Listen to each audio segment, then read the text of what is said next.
फटाफट breaking news. Rakesh Tikait ने संघ पर किया बड़ा हमला, बोले ये गोडसे का मंदिर बनवाना चाहते हैं। देश में घुस चुका है सरकारी तालिबानी, इन्हें 24 के बाद पूरी तरीके से उखाड़ फेंकेंगे। दूसरी बड़ी अपडेट में बताएंगे तो दोस्तों, सरकार बता रही जीडीपी के आंकड़े। भाजपा सांसद बोले अगस्त महीने में 15 लाख लोग हुए हैं बेरोजगार, इसका आंकड़ा कौन कांग्रेस देगी। तीसरी बड़ी अपडेट में बताएंगे तो दोस्तों, बड़ी खबर, राहुल गांधी की प्रेस कॉन्फ्रेंस से सवाल करने वाले पत्रकार को बाहर निकाला गया। गोदी मीडिया के पत्रकार पर भड़के राहुल गांधी जी, इनके बारे में आपको बताएंगे। तीसरी अगली अपडेट बताएंगे, मीडिया की एक वर्ग की खबरों में था सांप्रदायिक रंग। तालिबानी जमात से जुड़े केस पर सुप्रीम कोर्ट ने गोदी मीडिया को जमकर लगाई फटकार, उल्टे दिन शुरू हुए गोदी मीडिया के, ये भी आपको बताएंगे। जन गणतंत्र यात्रा अचानक दफ्तर पहुंचे मुलायम सिंह यादव, अखिलेश ने कहा 400 से ज्यादा सीटों जीतेंगे। जी हाँ, इस बीच अगली अपडेट लेते हैं। हरियाणा में किसानों से राज्यपाल से मिले कांग्रेस नेता, किसानों पर लाठीचार्ज की नैक जांच की मांग की है। दूसरे की करके खबरें जानेंगे, लेकिन उससे पहले तृणमूल में बड़ी खबर निकल के आ रही है। तृणमूल में शामिल हुए हैं भाजपा के विधायक, ये भी बताएंगे, लेकिन चैनल को सब्सक्राइब करें पल पल के अपडेट के लिए। दरअसल पहली बड़ी अपडेट निकल के आ रही, राकेश टिकैत ने आरएसएस पर किया हमला, बोले ये गोडसे का मंदिर बनवाना चाहते हैं। देश में घुस चुके हैं सरकारी तालिबानी। जी हाँ, दरअसल हरियाणा के करनाल में किसानों पर हुए लाठीचार्ज के हमले के बाद भारतीय किसान यूनियन के राष्ट्रीय प्रवक्ता राकेश टिकैत भाजपा सरकार और ज्यादा हमलावर हो गए हैं। राकेश टिकैत ने एक सभा के दौरान कहा है कि सरकारी ने लाठी चलवाकर ठीक नहीं किया है और इसे भूल नहीं जाएंगे। उन्होंने कहा है कि हमने तो जिंदगी लड़ाई है, जिंदगी भर लड़ाई लड़ी है। अपने तो ना अंग्रेजों के खिलाफ लड़ाई लड़ी और ना ही मुगलों के खिलाफ। बस के बाद उन्होंने आरएसएस को निशाने पर लिया। राकेश टिकैत ने कहा है कि आप बच कर नहीं जाओगे। आप तो महात्मा गांधी की हत्या करने वालों को पूछते हो, इनका क्या रिश्ता है उनसे? ये आरएसएस के लोग गोडसे का मंदिर बनवाना चाहते हैं जो महात्मा गांधी की हत्या करने के उनको पूछते हैं। तो किस तरीके का राष्ट्रवाद है। राकेश टिकैत ने मेघालय के राज्यपाल सतपाल मलिक की तारीफ भी की है। उन्होंने कहा है कि बनना है तो सतपाल मलिक जैसा बनो जो गवर्नर होते हैं। उन्होंने कहा है कि फिलहाल खट्टर ने किसानों पर लाठियां चलवा कर गलत किया है, तो ये एक तरीके से उन्होंने बड़ा हमला बोल दिया है। अगले अपडेट लेते हैं तो दोस्तों, सरकार बता रही जीडीपी के आंकड़े। भाजपा सांसद बोले अगस्त महीने में 15 लाख लोग बेरोजगार हो चुके हैं। एक तरफ सरकार का कहना है कि वित्तीय वर्ष 2021 और 22 की पहली तिमाही में जीडीपी में लगभग 20% की उछाल आई है। वहीं बीजेपी में राज्यसभा सांसद सुब्रमण्यम स्वामी ने अगले महीने कहा है कि अगस्त महीने में बेरोजगार हुए लोगों का आंकड़ा जो है वो 15 लाख के पार हो चुका है। स्वामी ने ट्वीट करते हुए कहा है कि लाइवमेंट की एक रिपोर्ट शेयर की, जिसमें उन्होंने कहा है कि अगस्त में औपचारिक और अनौपचारिक दोनों क्षेत्रों के करीब 15 लाख से अधिक लोगों को अपनी सरकारी नौकरी खोई है। Centre for monitoring Indian economy CMI के अनुसार कार्यालय कार्यरत लोगों की संख्या जुलाई में लगभग 399 मिलियन से गिरकर अगस्त में 397 मिलियन हो गई है। इस दौरान ग्रामीण क्षेत्रों में लगभग 13 लाख नौकरियों का नुकसान हुआ है। CMI की डेटा के मुताबिक अगस्त में शहरी बेरोजगारी दर लगभग 1.5% बढ़कर 9.5 से 10% हो गई है। जुलाई में देश में शहरी बेरोजगारी दर 8.5% थी। इसी तरीके से ग्रामीण बेरोजगार दर भी अगस्त में 1.5% बढ़कर 8.5% के करीब हुई। जुलाई में ये 6.5% थी। तो दोस्तों, लगातार गिर रही है और लोग बेरोजगारी हो रहे हैं। जो रिपोर्ट आई है उनमें 15 लाख लोग जो है वो बेरोजगार हुए केवल अगस्त महीने में। तो सरकार क्या इसका भी डेटा देगी या फिर और कोई? अगले अपडेट ले लेते हैं तो दोस्तों, राहुल गांधी ने गोदी मीडिया के पत्रकार को अपने प्रेस कॉन्फ्रेंस से भगाया। अमित मालवीय ने लगाया बड़ा आरोप, कांग्रेस ने पलटवार, कहा नशा मुक्ति केंद्र से संपर्क करे बीजेपी नेता। दरअसल बीजेपी नेता अमित मालवीय ने कांग्रेस के पूर्व अध्यक्ष राहुल गांधी पर एक ट्वीट के जरिए आरोप लगाया कि उनकी प्रेस कॉन्फ्रेंस में सवाल पूछने के पर एक पत्रकार को बाहर निकाल दिया गया, जिस पर कांग्रेस प्रवक्ता पवन खेड़ा ने पलटवार करते हुए कहा है कि बीजेपी नेता नजदीकी नशा मुक्ति केंद्र से संपर्क कर रहे हैं। दरअसल राहुल गांधी ने बुधवार को एक प्रेस कॉन्फ्रेंस के जरिए नरेंद्र मोदी पर तीखा हमला बोला और उन्होंने बीजेपी सरकार पर महंगाई को लेकर निशाना साधते हुए कहा है कि जीडीपी का मतलब गैस, डीजल और पेट्रोल। राहुल ने प्रेस कॉन्फ्रेंस में मोदी सरकार पर कई गंभीर आरोप लगाया और इसी प्रेस कॉन्फ्रेंस पर बीजेपी नेता अमित मालवीय ने पत्रकार के द्वारा सवाल पूछने के बाद उन्हें बाहर निकाल दिए जाने का आरोप लगाया। उन्हें ट्वीट करते हुए लिखा कि कांग्रेस को कवर करने के एक अनुभवी पत्रकार को राहुल गांधी की प्रेस कॉन्फ्रेंस में सवाल पूछने पर बाहर कर दिया गया। क्या यही प्रेम और सहिष्णु है? राजनीति की बात करते हैं राहुल गांधी। तो अमित मालवीय के इस वीडियो पर कांग्रेस प्रवक्ता पवन खेड़ा ने पलटवार करते हुए कहा है कि आप नशा के लिए आप घातक है, जानलेवा भी हो सकता है। तुरंत नजदीकी नशा मुक्ति केंद्र में जाएं, आप सस्ता वाला नशा करते हैं। अगले अपडेट मीडिया के एक वर्ग की खबरों में था सांप्रदायिक रंग। तबलीगी जमात से जुड़े केस पर बोले सुप्रीम कोर्ट। जी दरअसल सुप्रीम कोर्ट ने गुरुवार को सोशल मीडिया और यूट्यूब पर फर्जी खबरों को लेकर नाराजगी जताई। Chief justice N V Ramana ने कहा है कि सोशल मीडिया पर जजों के लिए भी बुरा भला लिखा जाता है। सुनवाई के दौरान सुप्रीम कोर्ट ने तबलीगी जमातों के लेकर यह भी कहा है कि मीडिया के एक वर्ग में दिखाई जाने वाली खबरों में सांप्रदायिकता का रंग दिखाया गया, जिनमें देश की छवि खराब हुई। सुप्रीम कोर्ट ने इस मामले में केंद्र सरकार से चैनलों के नियमन के लिए उठाए गए कदमों के बारे में जानकारी मांगी और यह भी पूछा है कि इन सब से निपटने के लिए कोई तंत्र है या फिर नहीं। कोर्ट ने कहा है कि इलेक्ट्रॉनिक मीडिया और अखबारों के नियमन के लिए जो व्यवस्था है, लेकिन वेब पोर्टल के लिए भी कुछ करना होगा। सुप्रीम कोर्ट ने यह भी कहा है कि वेब पोर्टल सिर्फ ताकतवर लोगों की सुनते हैं और जजों संस्थानों के खिलाफ बिना किसी जवाबदेही के भी लिखते हैं। कोर्ट ने कहा है कि हमारा अनुभव है कि वेब पोर्टल सिर्फ ताकतवर लोगों की चिंता करते हैं, जजों संस्थानों या आम लोगों की नहीं। आपको बता दें कि बीते साल दिल्ली में कोरोना प्रतिबंध के बावजूद तबलीगी जमात आयोजन में बड़ी संख्या में लोग कोरोना संक्रमित पाए गए थे। इस मामले में तबलीगी जमात के कई सदस्यों को गिरफ्तार किया गया था और इसी के मामले में ये कोर्ट ने खास करके मीडिया को लेकर सवाल खड़े किए हैं, खास करके कि सांप्रदायिकता का रंग जो देखने को मिला वो ठीक नहीं है। हम चलते हैं, अगले अपडेट लेते हैं। तो दोस्तों बड़ी खबर निकल के आ रही है। जनक्रांति अचानक सपा दफ्तर पहुंच गए। मुलायम सिंह यादव ने दिया जीत का मंत्र। अखिलेश यादव बोले ये सोने पे सुहागा। अखिलेश ने कहा 400 से ज्यादा सीटें लाएंगे। दरअसल आपको बता दें कि लंबी बीमारी के बाद सेहतमंद हो रहे समाजवादी पार्टी के संरक्षक मुलायम सिंह यादव धीरे धीरे राजनीति में भी सक्रिय हो रहे हैं। गुरुवार को जनवादी जनक्रांति यात्रा के समापन के मौके पे वो अचानक सपा मुख्यालय पहुंच गए। मुलायम सिंह यादव ने अगले साल यूपी में होने वाले विधानसभा चुनाव के मद्देनजर कार्यकर्ताओं को जीत का मंत्र दिया। उन्होंने कहा कि सपा ही सामाजिक न्याय की लड़ाई लड़ सकती है और सभी को अधिकार दिला सकती है। मुलायम के यूं अचानक पार्टी कार्यालय आने से अखिलेश के चेहरे पर नई चमक दिखने लगी।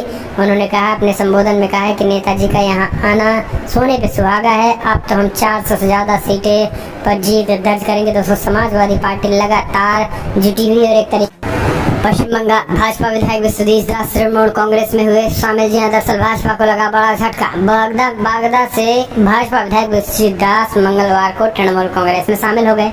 वो मई से पश्चिम बंगाल विधानसभा चुनाव के नतीजे घोषित होने के बाद से ही ऐसा करने वाले तीसरे भाजपा विधायक बन चुके हैं। तृणमूल के टिकट पर 2 बार विधायक रह रहे दास 2019 में भाजपा में शामिल हुए थे। वे 2021 के पश्चिम बंगाल विधानसभा चुनाव में भाजपा के टिकट पर जीते थे। उन्होंने यहाँ तृणमूल कांग्रेस महासचिव पार्थ चटर्जी की उपस्थिति में पार्टी में शामिल होने के बाद कहा कि मुझे भाजपा में कभी भी सुखद अनुभूति नहीं हुई है। मैं बहुत पहले ही तृणमूल में लौटना चाहता था। भाजपा ने बंगाल के लिए कुछ नहीं किया है। इसके साथ ही इंडियन एक्सप्रेस के मुताबिक पश्चिम बंगाल भाजपा को झटका देते हुए विधायक विश्वजीत दास के साथ पार्षद मनोतोष नाथ भी मंगलवार को कोलकाता में सत्तारूढ़ तृणमूल कांग्रेस टीएमसी में शामिल हो गए। दास ने कहा है कि उन्हें कुछ गलत फहमियों के बाद भाजपा छोड़ने का फैसला किया जो कभी नहीं होना चाहिए था। उन्होंने कहा है कि गलत फहमियों के कारण कुछ बदलाव किया जाए जो नहीं किए जाने चाहिए और मैं अब अपने घर लौट आया हूँ और मैं अपने राज्य और निर्वाचन क्षेत्र के लोगों के लिए काम कर रहा हूँ। अगले अपडेट दोस्तों, प्रधानमंत्री आवास योजना में भ्रष्टाचार। ये भ्रष्टाचार खाता किसी और का पैसा किसी और को, ये कैसा इंतजाम है समझिए। प्रधानमंत्री मोदी ने 1 अप्रैल 2016 को प्रधानमंत्री आवास योजना लॉन्च किया था। इसके तहत 21 मार्च 2019 1 करोड़ घर बनाने का लक्ष्य रखा गया था। इसके बाद केंद्रीय मंत्री नरेंद्र सिंह तोमर ने इसी साल मार्च महीने में कहा था प्रधानमंत्री ने 2022 तक सभी के लिए पक्का घर बनाने का लक्ष्य रखा है। लेकिन ये सब दावे सरकारी हैं जो कि भाजपा सरकार में कोई खास बात नहीं है। आए दिन ऐसे बयान और ऐसे दावे आते रहते हैं, फिर चाहे वो 15 लाख रुपए हो या फिर करोड़ों युवाओं से जुड़े रोजगार की बात हो। भाजपा सरकार हर बार नया दावा करती है और हर बार इस बात में बहस भी होती है कि कौन सा दावा ज़्यादा झूठा है। बात है कि भारत के प्रधानमंत्री नरेंद्र मोदी के प्रधानमंत्री आवास से जुड़ी आखिर कैसे जिंदा को मरा और आदमी को औरत बना दिया जाता है। इस योजना के तहत तमाम तरीके से भ्रष्टाचार में लिप्त इस योजना की पोल खोल है बीबीसी ने। बीबीसी की एक स्टोरी में इस बात का खुलासा किया गया है कि कैसे आवास योजना के तहत गांव के सरपंच लेकर सरकारी बाबू तक अपनी जेब भर रहे हैं। अगले अपडेट लेते हैं। तो दोस्तों, अलगाववादी नेता सैयद अली शाह गिलानी का निधन, पाकिस्तान ने घोषित किया 1 दिन का शोक। कांग्रेस नेता ने बताई। दरअसल आपको बता दें कि जम्मू कश्मीर में लंबे समय तक अलगाववादी मुहिम की अगुवाई करने वाले पाकिस्तान सैयद अली शाह गिलानी का बुधवार देर रात श्रीनगर में निधन हुआ। गिलानी काफ़ी दिनों से बीमार चल रहे थे। अलगाववादी नेता के निधन पर पाकिस्तान के प्रधानमंत्री से लेकर क्रिकेटर तक शोक जाहिर किया है। साथ ही पाकिस्तान में एक दिन के राजकीय शोक का भी ऐलान किया गया है। गिलानी एक दशक से भी ज़्यादा समय से अपने ही घर में नज़रबंद थे। दरअसल जम्मू कश्मीर में धारा 370 हटाने के बाद से ही एक गिलानी और हुर्रियत के कई नेताओं के खिलाफ एनआईए की जांच चल रही थी। गिलानी के निधन पर पाकिस्तान के प्रधानमंत्री इमरान खान ने शोक व्यक्त करते हुए एक दिन के शोक का ऐलान किया। पाकिस्तान पीएम ने ट्वीट करके कहा कि पाकिस्तान में एक दिन का शोक रहेगा और झंडे को आधा झुका दिया जाएगा। अगले अपडेट लेते हैं। तो दोस्तों बड़ी खबर निकल के आ रही है, आपको बता दें big breaking. Jantar Mantar hate speech जय श्री राम के नारों के बीच हिंदू रक्षा दल प्रमुख पिंकी चौधरी का आत्मसमर्पण किया बड़ा खुलासा। राष्ट्रीय राजधानी में जंतर मंतर पर आयोजित एक रैली में सांप्रदायिक नारे लगाने के आरोपी पिंकी चौधरी, हिंदू रक्षा दल के प्रमुख पिंकी चौधरी उर्फ भूपेंद्र तोमर उर्फ पिंकी चौधरी को गिरफ्तार कर लिया गया। हालांकि उसने आत्मसमर्पण कर लिया है। इस आत्मसमर्पण के बाद एक तरीके से बड़ी खबर निकल के आई कि उसने कुछ खुलासे भी किए हैं। माना जा रहा है कि उसका जो खुलासा हुआ है वो खास करके इस तरीके के कार्यक्रमों को इजाज़त कौन देता है उसको लेकर किया गया है, जो कि अब अपने आप में सबसे ज़्यादा सवाल खड़े हो चुके हैं। उसने खुलासा कुछ और भाजपा के नेताओं के बारे में भी किया है। इस दौरान आपको बता दें कि अपने समर्थकों संग पिंकी चौधरी पहुंचे थे, जय श्री राम के नारे लगाए और इसके साथ ही पिंकी चौधरी ने उनके समर्थकों ने भी पिंकी भैया जिंदाबाद के नारे, जय श्री राम के नारे जिंदाबाद लगते रहे। लेकिन खुलासे में क्या होने हैं अब देखने की बात होती है। अगली अपडेट लेते हैं। तो दोस्तों बड़ी अपडेट निकल के आ रही है। नटवर सिंह, यशवंत सिन्हा, मणिशंकर अय्यर समेत कई नेताओं ने पीएम मोदी को खत लिख कहा अफगानिस्तान पर ना हो राजनीति। अफगानिस्तान की स्थिति पर चिंता प्रकट करते हुए पूर्व मंत्रियों के नटवर सिंह, यशवंत सिन्हा और मणिशंकर अय्यर समेत मशहूर हस्तियों के एक समूह ने बुधवार को सरकार को तालिबान के साथ संवाद जारी रखते हुए किसी भी राजनीतिक दल को उस देश के घटनाक्रम को चुनावी फायदे के वास्ते भारतीय समाज को सांप्रदायिक रूप से ध्रुवीकरण करने के लिए इस्तेमाल नहीं करने की अपील की है। इस समूह ने इंडियन फ्रेंड्स ऑफ अफगानिस्तान के बैनर तले जारी किए गए एक बयान में कहा है कि अफगानिस्तान शांति, राष्ट्रीय सुलह एवं राष्ट्रीय पुनर्निर्माण के पथ पर आगे बढ़ने का प्रयासरत है, तो ऐसे में उनके साथ एकजुटता के साथ खड़े हैं।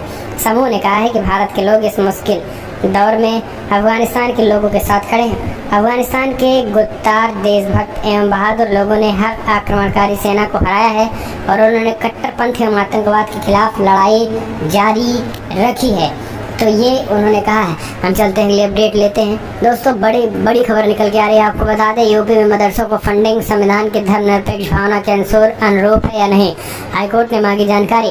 दरअसल इलाहाबाद हाईकोर्ट ने कहा है कि क्या निरपेक्ष राज्य धार्मिक शिक्षा देने वाले शिक्षण संस्थानों को फंड दे सकता है। क्या धार्मिक शिक्षा देने वाले मदरसे आर्टिकल 25 से 30 तक प्राप्त मौलिक अधिकारों के तहत सभी धर्मों के विश्वास को संरक्षण दे रहे हैं। क्या संविधान के आर्टिकल 28 से मदरसे धार्मिक शिक्षा, संदेश व पूजा पद्धति को शिक्षा दे सकते हैं। स्कूलों में खेल मैदान रखने के अनिवार्य शिक्षा के अधिकार के अनुच्छेद 21A की अनिवार्यता का पालन किया जा रहा है। कोर्ट ने जानना चाहा है कि क्या अन्य धार्मिक अल्पसंख्यकों के धार्मिक शिक्षा संस्थानों को सरकार फंड दे रही है। महिलाओं के मदरसों को प्रवेश रोक है, यदि ऐसा है तो भेदभावपूर्ण नहीं है, तो क्या ये भेदभावपूर्ण नहीं है, तो इसको लेकर भी सवाल उठाए गए हैं। तो कई चीज़ें जो है वो सवाल के घेरे में लाई गई हैं। अगली अपडेट ले लेते हैं। एक और बड़ी खबर निकल के आई है। तो दोस्तों आपको बता दें कि किसान महापंचायत से पहले छपरौली में किसानों की जोरदार पंचायत है। किसानों का शोषण और महंगाई जो पूरा बड़ा मुद्दा रहेगा। दरअसल मुजफ्फरनगर में 5 सितंबर को होने वाली महापंचायत से पहले जाटलैंड में एक तरीके से महापंचायतें हो रही हैं, छोटी छोटी पंचायतें हो रही हैं। बड़े पंचायत को लेकर छपरौली कस्बे में भी 24 खाप की पंचायत हुई, जैसे क्षेत्र काफ़ी किसान भाग लिए। इस बीच आपको बता दें कि छोटी छोटी पंचायतों का आकार 5 सितंबर को बड़े पंचायत में भी तब्दील हो रहा है। इसी को देखते हुए बड़ी खबर है। अगली अपडेट लेते हैं। तो दोस्तों आपको बता दें कि कांग्रेस में पीके का टकराव, प्रशांत किशोर की पार्टी में खास दर्जे पर राहुल प्रियंका राजी, कुछ सीनियर्स को एतराज, फाइनल फैसला सोनिया गांधी करेंगी। दरअसल चुनावी रणनीतिकार प्रशांत किशोर यानी पीके करीब 2 महीने पहले दिल्ली में कांग्रेस की अंतरिम अध्यक्ष सोनिया गांधी, राहुल गांधी और प्रियंका गांधी से मिले थे। इसके बाद ही ये करीब करीब तय हो गया कि पीके कांग्रेस ज्वाइन करेंगे और उन्हें पार्टी में दर्जा भी खास मिलेगा। राहुल और प्रियंका को इस पर राजी हैं, लेकिन कुछ सीनियर्स को इस पर ऐतराज है। अब फाइनल फैसला सोनिया गांधी करेंगी। तो ये भी एक बड़ी अपडेट है। हम चलते हैं अगली खबर ले लेते हैं। तो दोस्तों आपको बता दें, बड़ी अपडेट निकल के आ रही है, जहां पर इमरान खान के मंत्री ने की कबूलनामा कहा, हम तालिबान के संरक्षक, हमारे पास ये शरण लिए हैं, शिक्षा लिए हैं। दरअसल अफगानिस्तान में तालिबान ने सरकार बनाने और कदम बढ़ा दिए हैं। इसी बीच तालिबान को सबसे ज़्यादा समर्थन पाकिस्तान से मिल रहा है। पाकिस्तान की इमरान खान सरकार में मंत्री शेख रशीद ने एक बार फिर तालिबान को खुले तौर पर समर्थन दिया है और कहा है कि हम पाकिस्तान तालिबान नेताओं के सुरक्षक हैं। पाकिस्तानी सरकार मंत्री शेख रशीद ने कहा है कि हमने तालिबान के नेताओं की लंबे वक्त तक हिफाजत की है और हमारे यहाँ उन्होंने शरण ली है, शिक्षा ली है और यहाँ घर भी बनाए हैं। दरअसल पाकिस्तान के मंत्री की बात करें तो पाकिस्तान के मंत्री ने कहा है कि हमने तालिबान के लिए बहुत कुछ किया है। आपको बता दें कि पाकिस्तान की ओर से लगातार तालिबान के समर्थन में और उनकी तारीफ करने वाले बयान लगातार दिए जा रहे हैं। ये बड़ी खबर है। अगली अपडेट लेते हैं दोस्तों। बड़ी अपडेट, जयपुर में युवा कांग्रेसियों ने बढ़ती महंगाई के खिलाफ जोरदार किया प्रदर्शन किया। दरअसल पेट्रोल और डीजल के बढ़ते दामों को देखते हुए कांग्रेस पार्टी के युवा कार्यकर्ता और युवा कांग्रेस ने आज जोरदार विरोध प्रदर्शन किया है। आपको बता दें कि ये विरोध प्रदर्शन अपने आप में बहुत बड़ा था और इसको देखते हुए खास करके बढ़ते महंगाई के साथ साथ तमाम उन मुद्दों को छूने की भरपूर कोशिश की गई थी जो खास करके अभी तक सरकारों में नहीं उठाए गए। और सजो और केंद्र सरकार चाहे फिर पेट्रोल डीजल एलपीजी के गैस सिलेंडर के दाम, तमाम मुद्दों पे कांग्रेस पार्टी ने जोरदार विरोध किया है। एक और बड़ी अपडेट लेते हैं। बाढ़ से बेहाल असम, बिहार, यूपी और महाराष्ट्र में पलायन करने तक मजबूर हैं लोग। जी हाँ, दरअसल हालत ये हो चुकी है। दरअसल बाढ़ से बेहाल असम, बिहार, यूपी और महाराष्ट्र पलायन को मजबूर हो चुके हैं। दरअसल बाढ़ से प्रभावित असम, महाराष्ट्र, बिहार, उत्तराखंड सहित यूपी के लोगों के जीवन अस्त व्यस्त हो चुका है। लगातार हो रही भारी बारिश के चलते जगह जगह जलभरा हो गया है। नदियाँ उफान पर हैं जिसके चलते जलस्तर काफ़ी तेजी के साथ बढ़ता जा रहा है। इतना ही नहीं, भारी बारिश के चलते भूस्खलन जैसी घटनाएं भी पहाड़ी राज्यों से दर्ज हो रही हैं। यूपी की सरयू नदी में आई बाढ़ से हजारों बीघा फसल जलमग्न हो गए और लोग पलायन को मजबूर हैं। सरकार पर लोगों का गुस्सा फूट पड़ा है। पूछ रहे हैं लोग आखिर क्या चल रहा है, सरकार इन चीज़ों को कब देखेगी। हम चलते हैं अपडेट लेते हैं। तो दोस्तों, सिद्धू से खफा हाईकमान, दिल्ली में नहीं मिला मीटिंग का वक्त, वापस लौटना पड़ा पंजाब। दरअसल विधानसभा चुनाव से पहले पंजाब में कांग्रेस पार्टी के भीतर का संकट अभी तक खत्म नहीं हुआ है। कैप्टन अमरिंदर सिंह के खिलाफ मोर्चा खोले हुए प्रदेश कांग्रेस अध्यक्ष नवजोत सिंह सिद्धू को एक बड़ा झटका लग गया है। नवजोत सिंह सिद्धू बीते दिनों से दिल्ली में थे और कांग्रेस हाईकमान से मुलाकात करना चाहते थे, लेकिन ऐसा संभव नहीं हो सका। जानकारी के मुताबिक पार्टी हाईकमान की ओर से नवजोत सिंह सिद्धू को मुलाकात का वक्त नहीं दिया गया और न ही कांग्रेस महासचिव प्रियंका गांधी वाड्रा से नवजोत सिंह सिद्धू की मुलाकात हो पाई। ऐसे में निराश सिद्धू वापस पंजाब लौट आए हैं। पंजाब कांग्रेस के अध्यक्ष नवजोत सिंह सिद्धू वहां दिल्ली में पार्टी हाईकमान से मिलकर मुख्यमंत्री कैप्टन अमरिंदर सिंह को लेकर शिकायत भी करना चाहते थे, लेकिन ये मुलाकात संभव नहीं हो सकी, इसलिए सिद्धू को वापस लौटना पड़ा। गौरतलब है कि नवजोत सिंह सिद्धू और कैप्टन अमरिंदर सिंह के बीच लंबे वक्त से तकरार चल रही है और हाल ही में पंजाब के प्रभारी हरीश रावत ने पंजाब का दौरा कर नवजोत सिंह सिद्धू और उनकी टीम से मुलाकात भी की थी। तो ये अपडेट हम चलते हैं, अगली खबर ले लेते हैं। तो दोस्तों, बड़ी अपडेट निकल के आ रही है। आपको बता दें कि मद्रास हाई कोर्ट, जी हाँ, दरअसल इलाहाबाद हाई कोर्ट ने पूछा है कि आखिर एक राज्य कैसे धर्म के आधार पर कार्य कर सकते हैं। दरअसल वही मदरसे वाला मैटर था, ये हमने आपको बताया। इस बीच एक और बड़ी अपडेट, यूपी में रहस्यमय बुखार से डर रहे हैं लोग। मथुरा में कई परिवारों ने छोड़ा घर, सरकार भी फेल होती दिख रही है। यूपी की कुछ शहरों में सैकड़ों बच्चे रहस्यमय बुखार से तप रहे हैं। अचानक बुखार इस कदर बढ़ जाता है कि सांसें थमने लगती हैं। फिरोजाबाद में इस रहस्यमय बुखार से अब तक 50 से अधिक बच्चों की मौत हो चुकी है। वहीं मथुरा में पिछले 15 दिनों में 11 बच्चों की मौत हो गई है। इस बीच सुबह 2 और बच्चों की मौत हो, प्रशासन में हड़कंप मच गया। मथुरा में अभी तक 11 बच्चों सहित 13 लोगों की मौत हो चुकी है। मौत के बाद लोगों में डर का माहौल है। तरह के गांव में फैली महामारी का कई परिवार अपने घरों पर ताला लगा दिए, रिश्तेदारों के घर पर चले गए हैं। हालांकि जिला प्रशासन और स्वास्थ्य विभाग गांव के पानी के साथ लोगों की जांच करवा रहा है। अभी तक रिपोर्ट्स गांव में डेंगू और मलेरिया के साथ कुछ अन्य बीमारी के लक्षण मिले, लेकिन मौत के बढ़ते आंकड़ों ने लोगों के बेचैनी बढ़ा दी है। गांव में दिल्ली और लखनऊ की टीमें भी कैंप करके पता लगा रही हैं कि आखिर गांव में फैली महामारी की वजह क्या है। तो ये एक बड़ी अपडेट निकल के आई है। तो दोस्तों ये चल रही है, चलते हैं अपडेट लेते हैं। बड़ी खबर, आगामी चुनाव के मद्देनजर समाजवादी पार्टी ने कसी कमर प्रदेश में निकाल रही है अलग अलग यात्राएं। जी दरअसल 1 सितंबर से समाजवादी पार्टी के राष्ट्रीय महासचिव जी सरोज ने जनादेश यात्रा शुरू कर दी है। पार्टी की अधिवक्ता सभा ने संविधान बचाओ संकल्प यात्रा पूरी तरीके से शुरू कर दी है। यूपी में इन दिनों सियासी दलों का जोर यात्राओं पर है। सियासी दलों के लोग अलग अलग यात्राएं निकालकर जनता के बीच पहुंच रहे हैं। इन सियासी यात्राओं के होड़ में सबसे आगे अभी समाजवादी पार्टी नजर आ रही है। पार्टी यूपी के चारों कोनों में यात्राओं के जरिए अपनी दस्तक दे रही है, तो वहीं बीजेपी कह रही है कि वो यात्राएं एक दिखावा है। वहीं समाजवादी पार्टी ने यात्राओं से इतने उत्साहित हैं कि पार्टी के नेता कह रहे हैं कि प्रदेश में यूपी में 2022 में मुकाबला समाजवादी पार्टी और बीजेपी के बीच ही होगा, तो टकराहट होगी।